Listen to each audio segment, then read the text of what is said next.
તો મર્યા પછી વ્યક્તિ કયા માર્ગે ક્યાં જાય છે આપણને ખબર નથી, અને એટલે જ મર્યા પછીની જેટલી પણ ક્રિયાઓ છે એ બધાએ શ્રદ્ધાપૂર્વક કરવી જોઈએ. અને ઘણા બધા વડીલો આજે એવું લખીને જતા હોય છે કે અમારા પાછળ કોઈ પણ ક્રિયાઓ ન કરવી.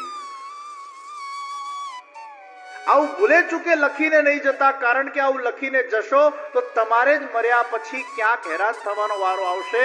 કારણ કે મૃત્યુ પછી તમારા પાસે સ્થૂળ શરીર નથી, સૂક્ષ્મ શરીર છે, અને તમે વાયુના સમાન છો. પ્રેત એટલે વાયુ, અને એ વખતે તમને અત્યંત કષ્ટ થતું હોય છે.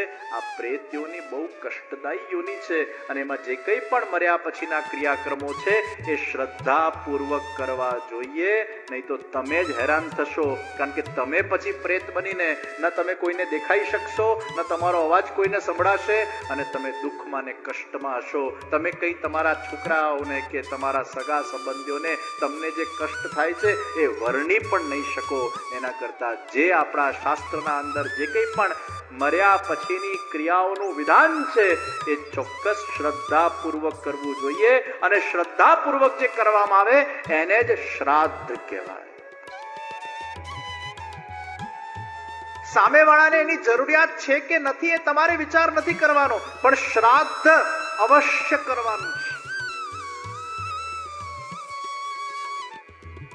મર્યા પછી ક્યાં ગયા તમને નથી ખબર, પણ તમને શ્રાદ્ધનું કર્તવ્ય પ્રાપ્ત થયું છે.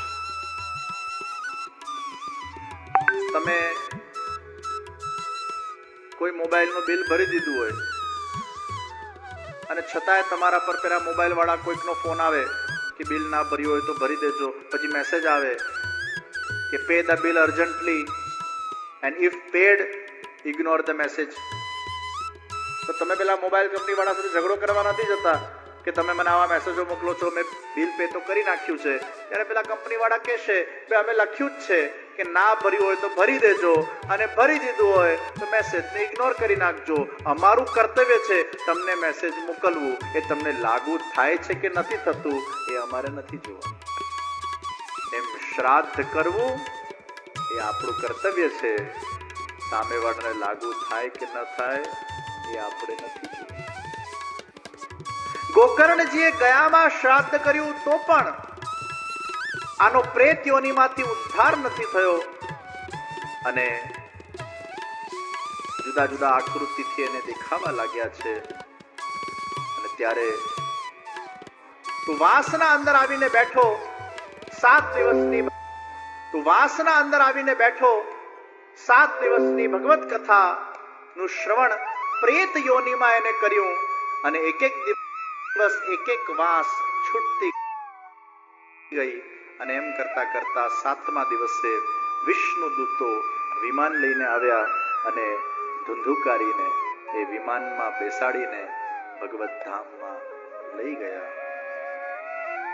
બીજા બધા શ્રોતાઓને થયું અમે પણ કથા સાંભળી, અમને લેવા વિમાન કેમ ના આવ્યું?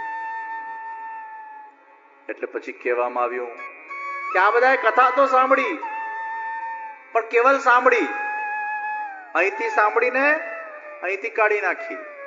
એટલે કથા સાંભળી ન સાંભળી, પણ આ ધુંધુકારીએ એટલા શ્રદ્ધાપૂર્વક કથાને શ્રવણ કર્યું છે.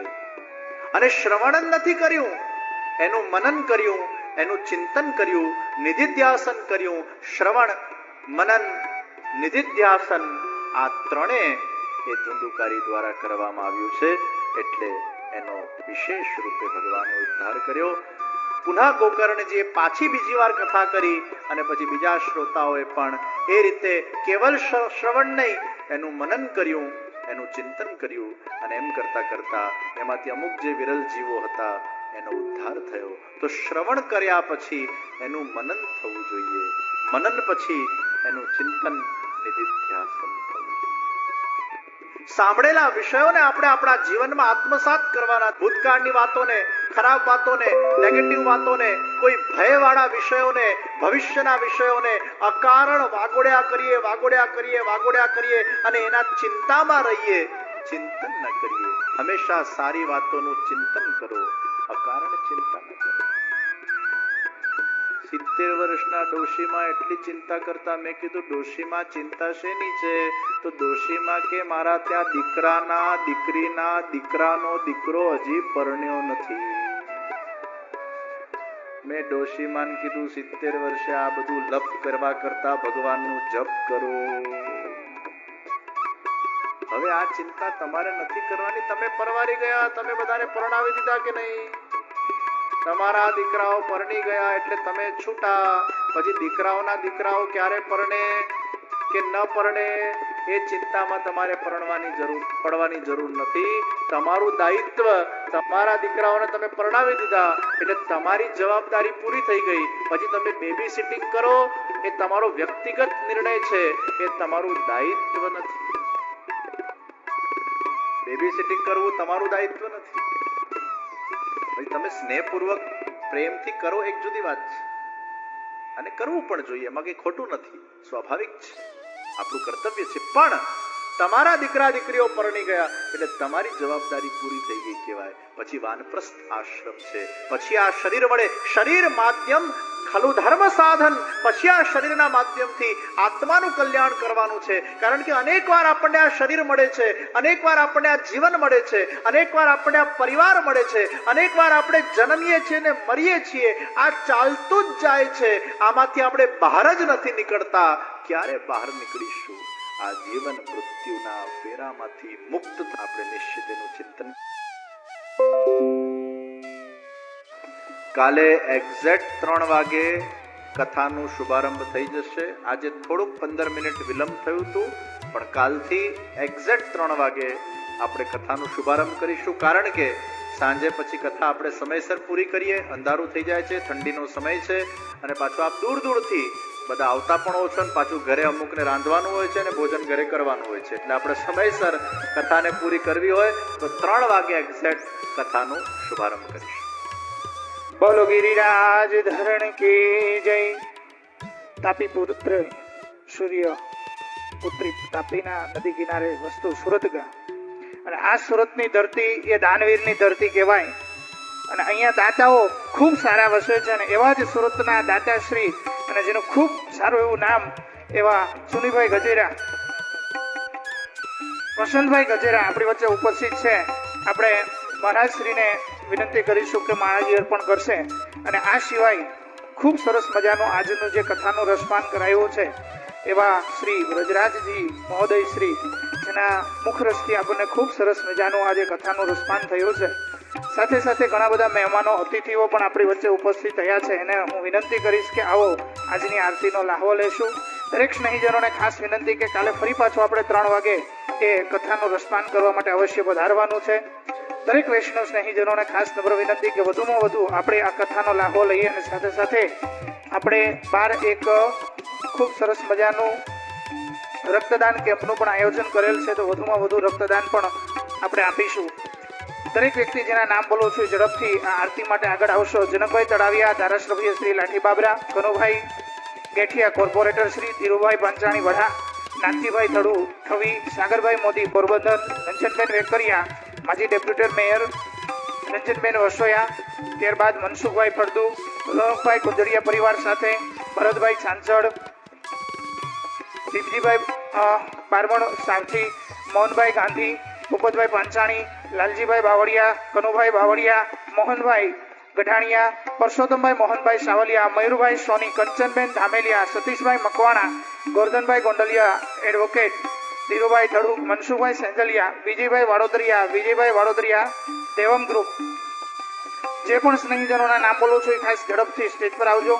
આપ શ્રી આરતીનો આજનો લાહવો લેવાનો હોવાથી દરેકને ખાસ નમ્ર વિનંતી કે ઝડપથી સ્ટેજ પર આવજો. કાળુભાઈ શેલડિયા, મનોજભાઈ પાસોદરા ગ્રુપ, હર્ષભાઈ દેસાઈ અમેરિકા, મુકેશભાઈ જોતાણી એડવોકેટ, સુરેશભાઈ ધામેલિયા, હસુભાઈ સાગવડ, જનકભાઈ સોજિત્રા, જીતુભાઈ અમરા, કિરણભાઈ કુંજડિયા, મગનભાઈ દજડીવાડા, રમેશભાઈ વાસાણી, પ્રદીપભાઈ જસાણી, કાળુભાઈ શેલડિયા, જાદવભાઈ બળવાડિયા, પોપટભાઈ ખંડેરવાડા, જેપી પિંડોલિયા, કમલેશભાઈ બાબરિયા ઉપલેટા, મનોજભાઈ સાવલિયા સુરત, જયેશભાઈ જાવિયા, મોહનભાઈ જામળિયા, તુલસીભાઈ રામપર, ધીરુભાઈ દેવળવાડા, રાજુભાઈ ચાની, મગનભાઈ રાદડિયા, નિલેશભાઈ, મનસુખભાઈ પાંચાણી, નિલેશભાઈ કઢિયા, બટુકભાઈ આમંતર, કિશોરભાઈ સોમૈયા, રસિકભાઈ રાજપુરા, ગીતાબેન ચોવટિયા, હા વિવાયો ગ્રુપ ગોંડલ ગ્રુપ ખાસ ગીતાબેન ચોવટિયા, ધનજનબેન ડોંગા, ચતુરભાઈ રામાણી, વિપુલભાઈ ખીમાણી, જિગ્નેશભાઈ ટટાણિયા, અજયભાઈ અમદાવાદથી, કિરીટભાઈ માકણિયા, ગોપાલ મહારાજ આચાર્ય શ્રી, કિશનભાઈ વેળાવદર, રાજેશભાઈ સાવલિયા, ડોક્ટર વાસુદેવ વરમોરા, કાળુભાઈ સેલડિયા, વિપુલભાઈ ખેસિયા, નડુભાઈ પાંચાણી, કિશોરભાઈ ગોંડલિયા, વિજયભાઈ રાદડિયા, કિશોરભાઈ સુખડિયા, મોહનભાઈ જમરિયા, હરિભાઈ સાવલિયા અને રાજુભાઈ સાવલિયા, આ દરેક સ્નેહીજનોને ખાસ નમ્ર વિનંતી કે આજનો આ આરતીનો લાહો મેટા લેવા માટે આપ સ્ટેજ પર પધારશો જી.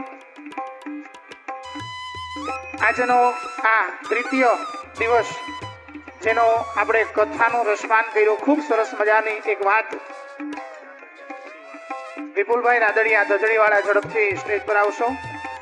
આજના બીજા દિવસે ખૂબ સરસ મજાના રસપાનની અંદર કીધું કે ભક્તિ યોગ, જો આપણે આપણા જીવનને સુધારવું હોય તો સૌથી સારો યોગ છે એ ભક્તિ યોગ. અને જેના મુખથી આ રસપાન કરવું એ સુરતની ધરતી માટે ખૂબ લાભો કહી શકાય એવા પૂજ્ય શ્રી વ્રજરાજજી મહોદય, જેના હસ્તે ખૂબ સરસ મજાની આજે વાણીનો આપણે લાભ લીધો છે. ફરી પાછા દરેક સ્નેહીજનોને દાસભાઈ સડોદર, જે પણ નામ બોલું છું એ દરેક સ્નેહીજનો ખાસ ઝડપથી સ્ટેજ પર આવજો. આપણે આજની આરતીનો લાહવો લેવાનો છે. ખૂબ મોટી સંખ્યાની અંદર આ સુરતની ધરતીની અંદર શ્રી દાસજીવન સત્સંગ મંડળ સુરત, વિવાયો ગ્રુપ સુરત અને તમામ મનોરંજનના સહયોગથી ખૂબ સરસ મજાનું આ સુરતની ધરતીની અંદર જે આયોજન થયું છે એ દરેક આયોજનમાં દરેકને ખૂબ ભાવભર્યું આમંત્રણ છે. આવતીકાલે ત્રીજા દિવસે ફરી પાછું આપણે આ ભાગવત સપ્તાહનો રસપાન કરવાનું છે અને સાથે સાથે ખૂબ સરસ મજાની આ જે વાણી છે એ આપણે સાંભળવાની છે. પૂજ્ય શ્રી પાદ ગોસ્વામી 108 શ્રી વ્રજરાજજી મહોદયને આપણે વિનંતી કરીશું કે આવતીકાલે તૃતીય દિવસનું જે ખૂબ સરસ મજાનું આ કથાનું આયોજન છે એનું રસપાન કરાવશે. દરેક સત્સંગી અને આયોજક વતી આપણે એને દંડવત નમન કરીએ છીએ. સરોજબેન ખાસ ઝડપથી સ્ટેજ પર આવજો.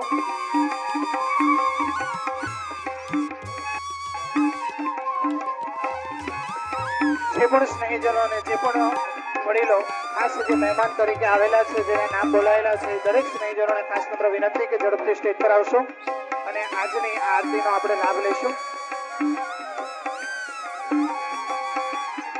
મનોરથી પરિવારની અંદર જે પણ બહેનો છે એ પણ ખાસ નમ્ર વિનંતી કે આરતી માટે ઝડપથી સ્ટેજ પર આવશો. આચાર્ય પીઠ પાસે આપણે ખૂબ સરસ મજાની આજની જે લોકોએ આશીર્વાદ ગઈકાલે લઈ લીધા હોય એવા લોકો રિપીટ ન થાય, બધાને ખાસ વિનંતી.